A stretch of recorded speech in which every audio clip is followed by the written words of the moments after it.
എറണാകുളം കാഞ്ഞിരമറ്റം സ്വദേശി രേഷ്മയാണ് ആര്യനാട് പോലീസിന്റെ പിടിയിലായത്. ഓൺലൈനായി വിവാഹ പരസ്യം നൽകി വിവിധ ജില്ലകളിലായിട്ടാണ് തട്ടിപ്പ് നടത്തിയത്. പുതിയ വിവാഹത്തിന് തൊട്ട് മുമ്പാണ് കുടുങ്ങിയത്.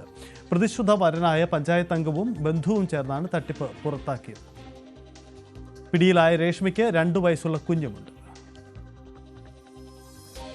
അരുൺ മോഹൻ ചേരുന്നു. അരുൺ, എന്തായിരുന്നു ഇവരുടെ തട്ടിപ്പ്? ഇവരെക്കുറിച്ച് പോലീസ് പറയുന്നത് എന്തൊക്കെയാണ്? കഴിഞ്ഞ ദിവസമായിരുന്നു ഈ പറയുന്ന 10 പേരെ വിവാഹം ചെയ്ത് തട്ടിപ്പ് നടത്തിയ ഈ പറയുന്ന എറണാകുളം കാഞ്ഞിരമറ്റം സ്വദേശിയായ രേഷ്മ എന്ന 30 വയസ്സുകാരിയെ ഈ ആര്യനാട് പോലീസ് പിടികൂടിയത്. നമുക്ക് മനസ്സിലാക്കാൻ കഴിയുന്നതനുസരിച്ച് സാമ്പത്തിക തട്ടിപ്പ് തന്നെയാണ് ഇതിന് പിന്നിലെന്നുള്ളതാണ് നമുക്ക് മനസ്സിലാക്കാൻ കഴിയുന്നത്. എന്തായാലും ഇവർക്കൊരു കുട്ടിയുണ്ട്, 2 വയസ്സുള്ള ഒരു കുട്ടിയുണ്ട്. ഇതെല്ലാം മറച്ചു വെച്ചിട്ട് ഓൺലൈനിലൂടെ ആയിരുന്നു ഇവർ വിവാഹ വാഗ്ദാനങ്ങൾ നൽകുന്നത്.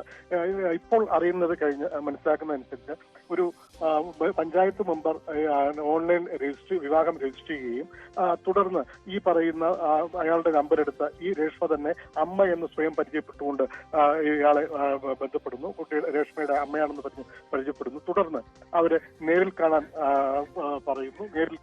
നേരിൽ കാണുന്ന സമയത്ത് അമ്മ അല്ല, അത് എന്നെ ദത്തെടുത്ത സ്ത്രീയാണ്, എനിക്ക് വേറെ ആരുമില്ല, ഞാൻ അനാഥയാണ് എന്നുള്ള രീതിയിൽ ബോധ്യപ്പെടുത്തി ആ ഒരു സെന്റിമെന്റ്സ് വർക്കൗട്ട് ചെയ്തതിനു ശേഷം കൂടുതൽ അടുക്കുക ഇത് തന്നെയായിരുന്നു മറ്റുള്ളവരുടെയും രീതിയിൽ നിന്നാണ് പോലീസ് പറയുന്നത്. എന്തായാലും ഈ മെമ്പറുടെ കാര്യത്തിലും അങ്ങനെ അടുത്തതിന് ശേഷം കഴിഞ്ഞ ദിവസം ഇവരോട് തന്നെ വിവാഹം കഴിക്കണം, വീട്ടുകാരോ ബന്ധുക്കളോ ആരോ വരില്ല, വിവാഹം കഴിക്കണമെന്ന് പറഞ്ഞ് എത്തുകയായിരുന്നു.